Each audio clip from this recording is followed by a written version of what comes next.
Hello and welcome to the Golfing Greenkeeper podcast. I'm your host, Steve Smith, and there's plenty of firsts going on to start the year 2022, and this episode is no different. This is episode number 40.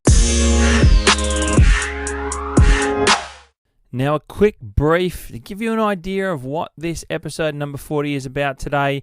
So, it's the news segment. I'm coming back to you with Walking the Fairways for the first time for this year, 2022. And there has been a while. It's over Christmas, New Year. And I myself, was doing a few interviews, which was nice to be able to bring to you. But it has been a few weeks now, so there's plenty happening.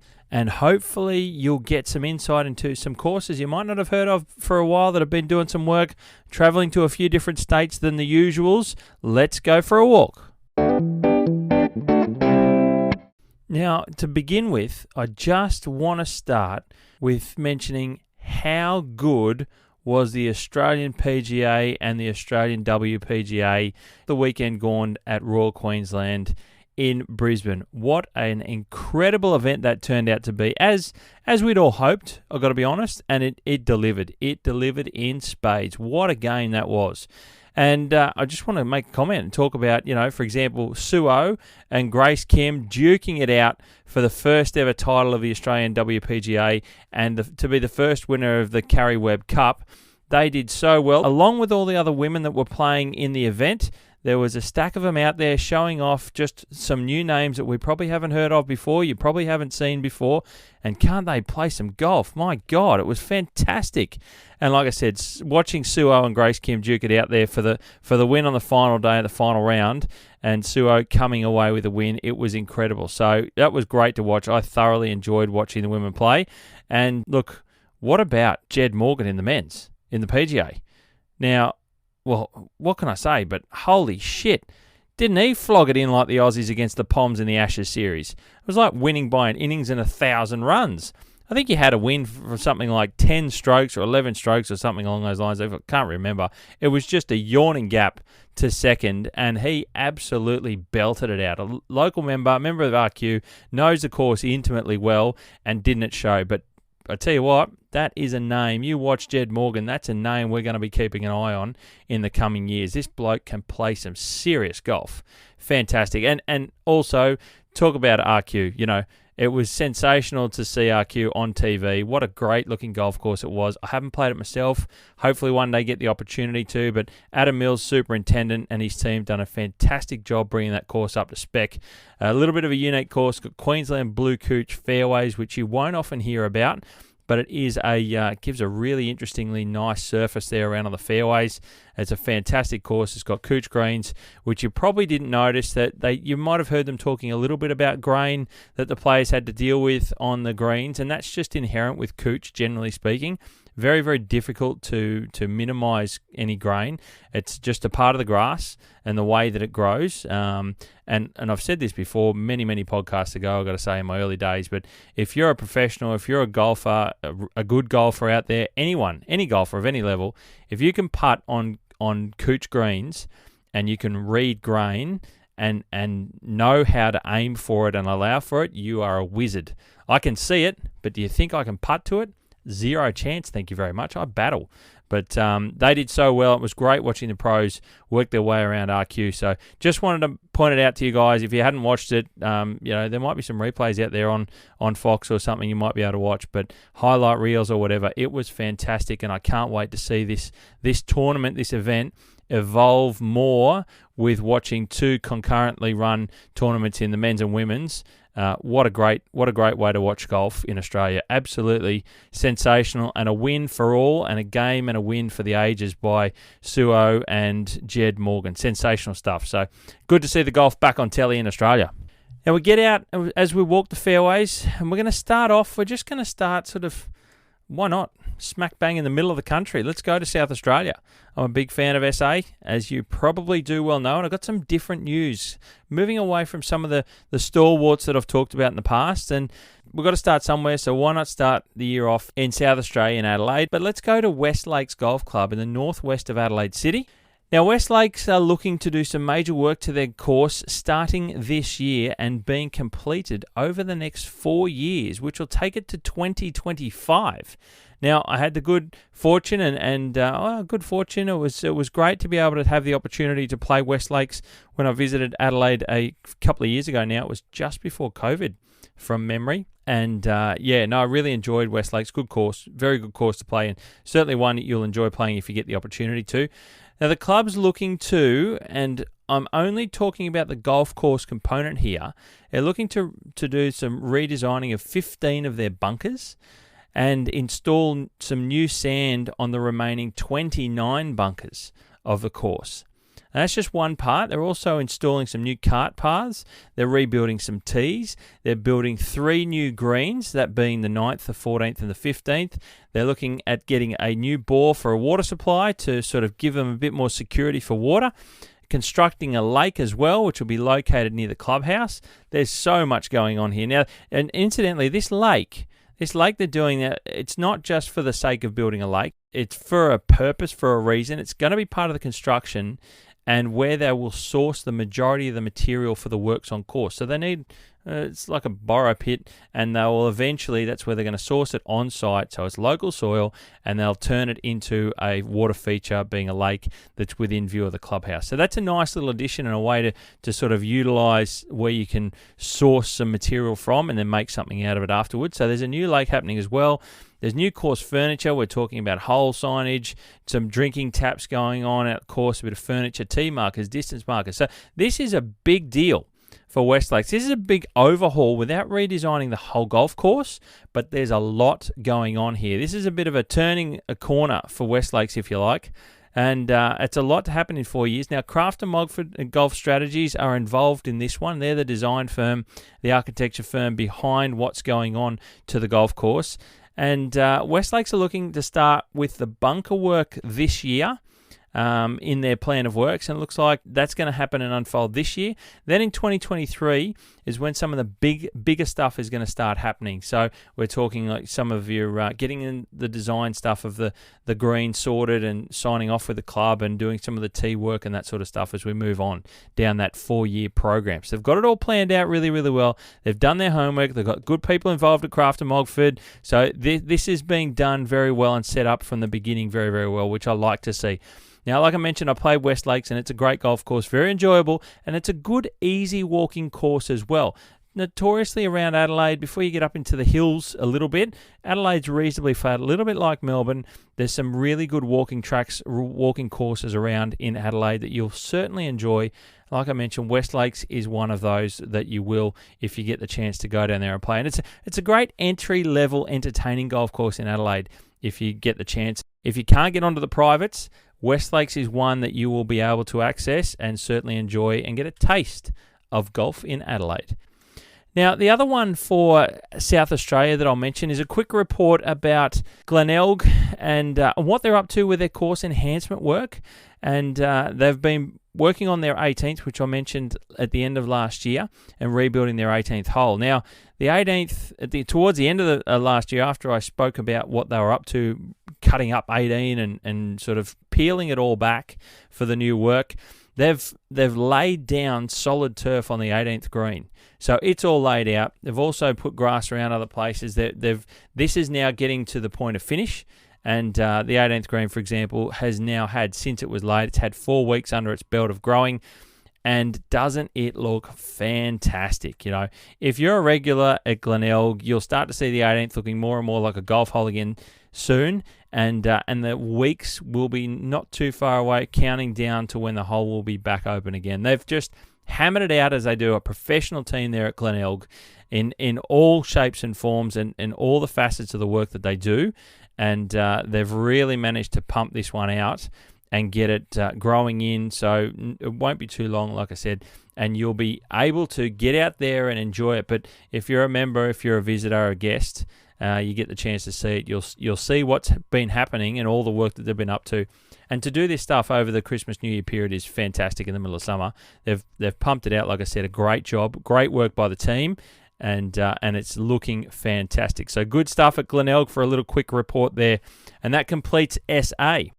Now, we are going to go to Western Australia. I know it's hard to get in there for anyone. It looks like Superintendent Matthew Soles of Royal Perth found the crack in the doorway that was slightly ajar to get in, and then they locked everyone out again. And luckily for Matthew, he was able to get over there to hit the ground running, as it were, at Royal Perth and get on with his job as the new superintendent at Royal Perth Golf Club. So last month, Matthew Souls and the team were getting stuck into renovating their fairways and tees. He's trying to get that quality of surface up and back to what you would expect for a Royal Perth, for example. Now, this is to reduce the thatch accumulation of these areas, essentially making them less puffy, if you like. That's sort of a way that we can think about how it feels when you get a really thick mat of thatch under your feet as you walk down any grass sports turf surface. And you might sometimes notice thatch, for example, it just gives you that cushion under your feet. And what that does is it deadens the ball when it lands. So we don't want that. So thatch is something that we want to minimize, we want to reduce as much as we can, and it causes all sorts of other management issues as well, not only diminishing play and reducing bounce and run, but there's all sorts of things when it comes to disease pressure and pest pressure and things like that. So the less thatch we have, the better it is to manage, on top of being a better surface to play, which is a good thing. So that's what's going on there at Royal Perth Golf Club, and they're getting their fairways and tees back up to standard. Now they've also got a trial that's been going on. They've built a turf grass nursery trial there at Royal Perth with bent grass. A couple of different varieties of bent grass there that they're looking to see what can give them the best surface, what's going to perform the best. So they've planted a few different varieties of bent, like I mentioned. So what they've done is they've got A1, Pencross, Pure Distinction, 007. That's just to name a couple of the brand names. They're the commercial names of the variety of bent grass, if you like. And they're trialing to see which one's best. And my guess is this is to determine the best variety of bent grass for their specific site location. We can all take anecdotal evidence, we can all take the sort of research about what grasses perform in certain environments and the like. Nothing beats on the ground site-specific testing to see just how it performs on your site.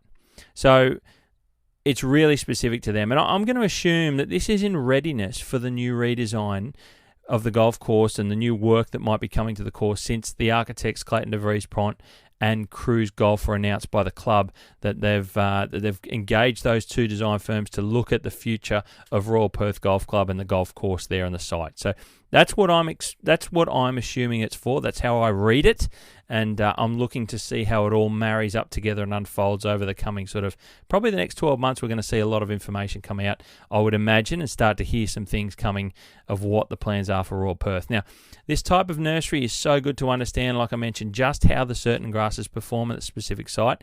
And there's factors such as local weather temperatures, wind, humidity, etc., soil conditions. These all have an effect on the grass when it comes to their little details and of those varieties and how they might perform better than the others that are sitting next to them. And all these idiosyncrasies you can only find out with these on-site trials. It's kind of like not just reading the side of the box to decide which works best, but actually watching it in action to see it for yourself and how well it grows. It's the only way to give you the best answers. And hats off to Royal Perth Golf Club and Superintendent Matthew Souls. They are getting it done, and they're getting it done properly. Great to see. Now, going to go to one that I haven't mentioned before, and that is the Western Australian Golf Club. Now, they've completed some major construction work towards the end of last year with some remodelling of their 17th and 18th fairways. And it's kind of around the midsection of those holes that we're looking where they've redone a lot of the work. Now, this included some contour changes and also some new bunker work. Now, I've got to say, it looks rather impressive. And well done to Superintendent Idris Evans and his team of staff, including their team of volunteers that helped out on such a large project on the golf course for the club. It's fantastic to see that sort of stuff. And there you go. At a course like the Western Australian, there's still room to have great help from volunteers. It's a great thing to be hands-on at your club, and it's great to hear about it at a place like this, at the Western Australian Golf Club as well. So something that you might not think that would happen is you have volunteer help at a place with a name like the Western Australian Club. It doesn't matter what level of golf club. It's great to have, and it's invaluable to have that volunteer help. You can get a lot of things done, a lot of things that you might not be able to spend the time to do, especially if you've got projects. It's great to have that help as well. So hats off to Superintendent Idris Evans and his team, and like I mentioned, and also the volunteers at the Western Australian Golf Club. Job well done, guys. Now, I did mention that there's a bit happening at some of these courses and in these states that I haven't talked about a lot. Now we go to Kwinana Golf Club in Perth's southern suburbs. Now they are well into the redesign and construction of their par 3 sixth hole.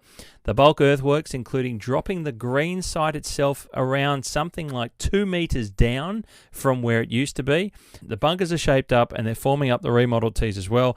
This new design work for the sixth here at Kwinana was done by Ben Davey from Contour Golf, and it really is going to be a marked improvement on what was there previously. It's going to just improve the way the course plays, in particular that golf hole, obviously, and some new challenges and a way that the hole's going to play better. So keep an eye on it, Kwinana. If you know it, if you're over there in WA, obviously you've got to be local. No one can visit from any other state. But hey, you can visit if you get the opportunity from other parts of Perth, and get over and once that sixth hole gets up and running at Kwinana, it will be one you're going to want to play, and I'll be interested to see who gets the first hole in one, no doubt. It won't take too long. We often read about it, hear about it through clubs when a new par 3 opens up after a redesign, and who gets the first one. Everyone wants to know who gets the first hole. I've only been playing golf for, 30 odd years. I've never had one, but I won't say that out loud so not too many people can hear that I'm still a virgin from the hole-in-one world. Does make me angry, I will be honest. But moving right along, got to keep your head up. That one will get that one. I of all the things I don't lose sleep over, that one I do. I do lose sleep over that one. Just saying.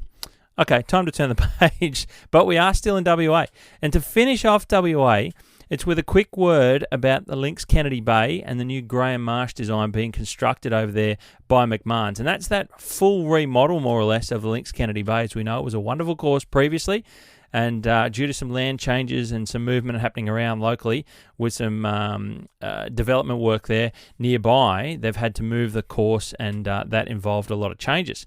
Well, there's plenty of grass being thrown down all over the place of the completed new works that have recently been done around the course in different parts by McMahon's. They're really starting to push it out now, and the bunkers as well. There's plenty of bunker work happening. And the bunkers are being constructed, incidentally, with eco bunker edging, which is that recycled synthetic turf layering system, and that gives that revetted bunker edge look. That's the St Andrews look. Those pot bunker style edges. That's what's going on at the Links Kennedy Bay with that stacked layered turf. But in this instance, with the eco bunker edging, it's a synthetic recycled product. So it gives you that look without the maintenance. And there is a fair bit of maintenance in the original, the real stack layered turf, the St Andrews like style pot bunkers, if you like. There is a bit of maintenance in that. It's a skill, it's an art. And those that do it very, very well. But there is a bit of work in it. The idea of this eco bunker edging is to reduce a lot of that maintenance and bring it away so that you don't have to keep doing it as regularly, and really give that look, that clean look that doesn't require much work at all once it's installed. And this product was used, for example, at Killara Golf Club in Sydney, and that was completed a couple of years ago now and was redesigned. The course was redesigned by Harley Cruz from Cruz Golf. And their eco bunker edging, that revetted style bunker edging that they've got, it's more for the edging around the bunkers, that not deep pot bunker style, just to give a defined edge, really crisp, clean edging as on the formed bunker shapes, and it really does look fantastic. And I've seen Killara, and a couple of years on, it's incredible. It's immaculate. So that's what's happening over there at the Links Kennedy Bay in WA, and they are looking to keep punching this stuff out as the course starts to slowly get finished as we move along. And they are really doing a great job over there, and it looks fantastic. And that's WA as we keep going. Now I'm zigzagging my way around the country, I know, but we're going to go from South Australia to Western Australia. We're just going to come back east, and we're going to Victoria. We go to Victoria, where we're going to go into Settlers Run Golf and Country Club. Now that's located near Cranbourne, down the southeast of Melbourne. And they've been up to some interesting work over the past 12 months. And I know it's a long time for that work to have been sort of completed, and you're probably wondering what they've been up to. Well, they've been busy doing a complete fairway conversion of grass types. Complete golf course, the full lot, the full Monty. They've gone from Legends Cooch to, now wait for it, I'm going to let you guess which grass. Any ideas? Any? Yep. I know you know. I know that you know that I know that you know. Yes, you guessed it. It's my favourite grass of all time, the Mr. Utility Grass, as it were, Santa Ana Cooch. Another 6-point major goal kicked for another golf club growing in Santa Ana Cooch on their fairways. Now, I can't say, I didn't tell you how good it was with all these other golf clubs that I've been reporting about that are converting their fairways over to Santa Ana. And why did they choose Santa Ana? I'll tell you why. Because they wanted to move to a more sustainable golf course, is what I've heard, by reducing their water requirements, reducing their pesticide requirements, all whilst gaining a better quality surface for their members and guests. So there you go. Settlers Run is on the up in my opinion. So if you're down that way, get out there and have a game at Settlers to see what it's like to play on their new, albeit young, Santa Ana Cooch fairways. And the proof is in the pudding. I'd be curious to hear if you think it's better than what they had after you play on these new ones, on the new Santa Ana. The grass will also mature after another year of growth, but I'll stand here and I'll tell you, without seeing it, that it will be better. There you go. I've said it. That's what I reckon you're gonna come across when you go. But a big deal, and I've no doubt that was a big decision by the club to consider converting all 18 holes across from Legends to Santa Ana. But I think they've done incredibly well, and well done to the team at Settlers Run for going down that path. And you've heard the reasons why, and that's just another tick as to why Santa Ana is just so good. Now we go to Woodend Golf Club, one of my favourite regional golf courses in Victoria, Woodend. I'm just going to put it out there. Now to finish 2021 off, they were busy building a new path from the 10th green to the 11th tee, which runs around behind the back of a 17th green. Now, they've also recently started doing some work, bringing in some soil from their new car park work and putting it down alongside the first hole. Now, it's going to provide, what that soil is going to do, and a bit of mounding, it's going to provide a little bit of protection for the driveway when the new first tee is in play, of which, just in the last couple of days, they've just laid down the new turf on that new first hole that they've slightly moved around and adjusted in the last couple of days. Now, there's a bit happening at Woodend. It's a great golf course. If you get the chance to head out there, go look it up, find out where it is, and go and have a game. Go and support a regional golf course like Woodend. Fantastic stuff. And it's great for the club to see what they're up to, these new works, where they can do new stuff out on the golf course, and I'm a big fan of it. So well done to Woodend. Now we go to Box Hill Golf Club in Melbourne's eastern suburbs, and they've completed the construction of their new second green just before Christmas, and it's growing in very nicely indeed, I might add. Their first green and putting greens were also hydro-seeded around that time, and they would be by now starting to turn green with that new growth. Now the design of this new work was done by Kraft and Mogford Golf Strategies. There's that name again. You'll hear them around. They're very popular and very well regarded in the industry, and just like over at Glenelg at Box Hill here, they're behind the new design works happening on course. So good stuff going on at Box Hill, and they're certainly moving through it and getting it completed so it can be back out for play for their members as soon as possible. There's one little thing happening down there in Victoria that we've heard a little whispers about. There's some speculation around a visit by Mike Clayton and Mike DeVries from Clayton DeVries Pont to Port Fairy Golf Club at the end of last year. Just a few whispers, a couple of photos floating around that we've seen they're doing their little sightseeing tours. What will be announced at Port Fairy? Well, we'll just have to wait and see, and I'll be sure to let you know as soon as I find out. But stay tuned. I'm curious to hear about it, and I'm sure you are. Port Fairy's got a great little name, and certainly you get the likes of Mike Clayton and Mike DeVries, the two Mikes out there. I think that can only equal good things. So very interesting to hear that little whisper in Victoria, and that's a wrap of Vic. Now we head up to my home state of New South Wales, and we're going to go right up north to Tamworth on the northern slopes of the New England region, where I've recently heard that the Longyard Golf Club, that's the Greg Norman Bob Harrison designed golf course in Tamworth, and Tamworth's got two. It's got Tamworth Golf Club and it's got the Longyard. The Longyard, I think, is on the way into town from the southern end if you're coming up from Sydney. I haven't played there myself, actually. Always wanted to. And it was one of the earliest designs that I'm aware of by Greg Norman and Bob Harrison. So very interesting. But I can tell you what's been happening there. Now, that golf course is recently sold to a company called Kingdom Developments. Now, this company, I've done a little bit of digging, and they're a development company, as is in their name, obviously, and they've done some developments in Sydney and Wollongong. They're the like. Now, I'm not sure what the future holds under the ownership of Kingdom Developments for Long Yard, but it will be interesting to see with a change of hands what is going to go on and what might happen to Long Yard for the future, for a positive future. We are rest assured that will happen up there for Long Yard, and hopefully it will be a bright future. Sometimes you really get a good kick in positive movements and a bright future for places when they change hands like this. So we're looking forward to hoping that Kingdom Developments can do some good stuff and continue to improve Long Yard and really put it back on the map, as it were. Probably sat a little bit in the background for a while, but if you're a local and you're a visitor up in northern New England, you probably heard about it. I'm sure you know about it, and I'll be interested to hear when it changes hands, if they start to do a little bit of work on course and try and improve the course a little bit more, maybe. Certainly the quality as well, which is always what we like to hear when people like this, new people, get involved, and that's all we can hope for. So I'm going to keep an eye on Long Yard and see what we hear about it, see how it improves. Now we go to Kew Country Club, which is on the mid-north coast of New South Wales, and it's located almost smack bang in the middle between Port Macquarie and Taree, and it's probably just slightly closer to Port, if I'm being honest.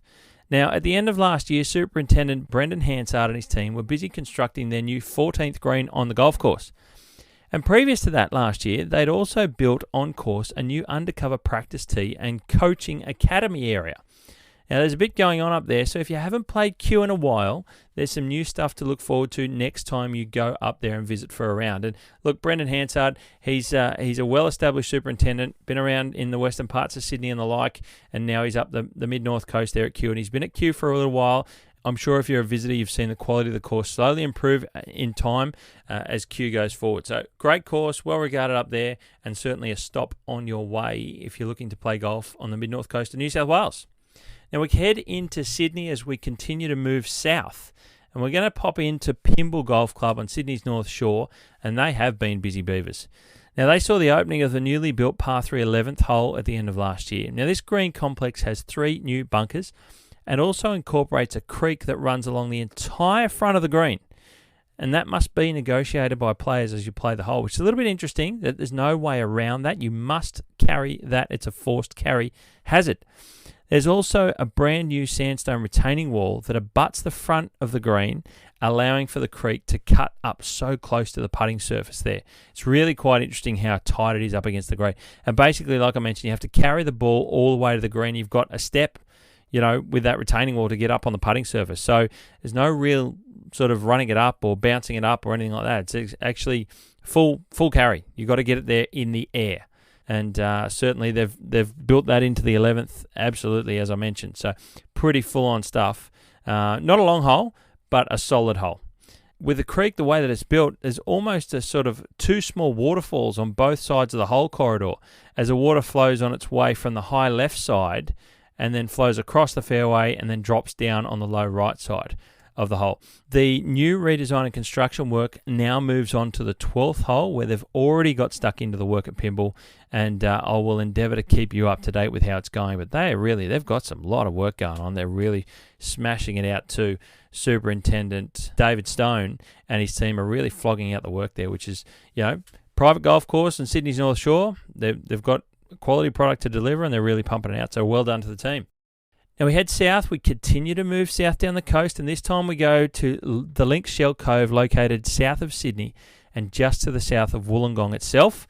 They've not so long ago completed their in-house redesign work of their par 4 4th hole. Now I owe this bit of news prompting to one of my followers, Scott Campbell, so shout out to Scott, who's a regular player at Links Shell Cove and an avid photographer, and he's a big fan of his local, the Links Shell Cove. He gets out there and plays quite a lot, and he's got some wonderful photos there on his page as well, Scott Campbell. So if you're interested in that type of thing, he's got some great photos of the course. Now, they've reworked, like I mentioned, the dogleg 4th hole, which now has a new sandy waste area on the inside of the dogleg as the hole makes its way left around the water of Killalea Lagoon. The club has also rebuilt the cart path along the entire length of the hole, but it's the addition of the waste area that's the new challenge when you're playing this hole. Links Shell Cove is always doing something to improve the course, so keep an eye out next time you play there, because it'll be better than when you were there last time, absolutely for sure, no doubt, and they're always continuing to improve, which is a great part of the Link Shell Cove, and very good to see a golf course down there doing what it's doing, and it's starting to build a really good name for itself down that way too. So fantastic. Well done to the Link Shell Cove. Now we're going to pop right down, all the way down the south coast of New South Wales to Chura Beach Golf Club, just to the north of Merimbula, which is, like I mentioned, at the southern reaches of the New South Wales south coast, right down near towards the border of New South Wales and Victoria.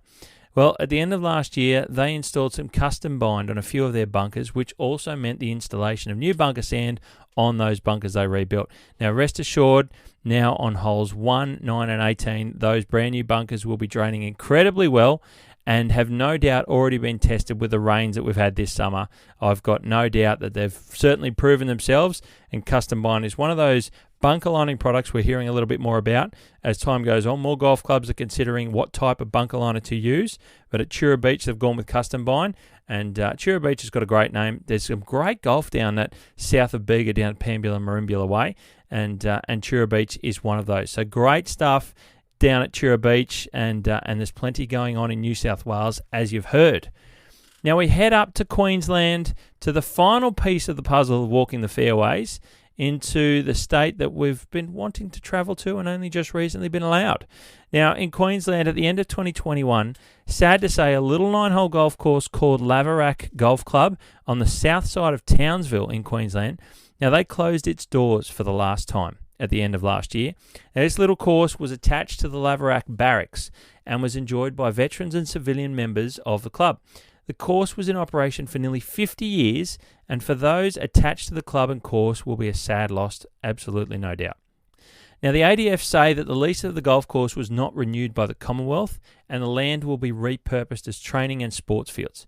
Now, incidentally, I often used to see, and you probably did too, I suppose, I'm guessing you probably did too, but I remember as a kid, these little golf courses attached to defence barracks as you drive past them. There's a couple around that I can think of, but I also know that those ones that I used to see as a kid are gone these days, and it's just, I suppose, it's a part of changing a way that people enjoy their spare time, as it were, in the barracks. They've got to have downtime in the defence, the defence personnel, and they used to obviously play a little bit of golf, and they built little 9-hole courses and the like around.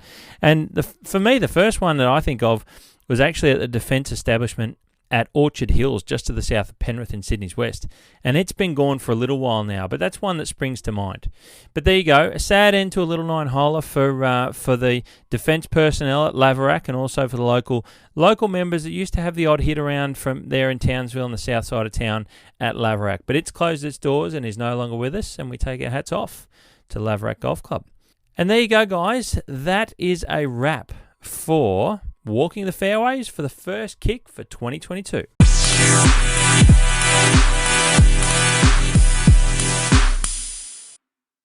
What a beautiful little walk that was around the country, ladies and gentlemen. Thank you for joining me. I appreciate your time, as always, tuning in, downloading or streaming the Golf and Greenkeeper podcast, no matter where you are in the country or indeed around the world. As I'm learning, I've got a few more people touching base and checking in from all over the country and all over the planet, which is great to see. And I just want to say thanks again. I've just recently received a couple of lovely comments, a couple of messages, and a couple of phone calls actually from people that have tuned into the podcast, and I couldn't be more grateful for you all taking your time out to listen, and I really appreciate those sorts of kind words about how you're enjoying it and getting a few things out of the podcast as you listen to it. So great to hear.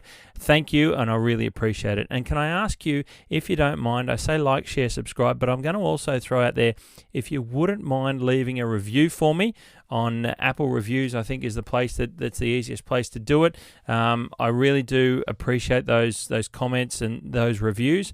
That helps the podcast get discovered further around in different people as they search through golf podcasts to listen to.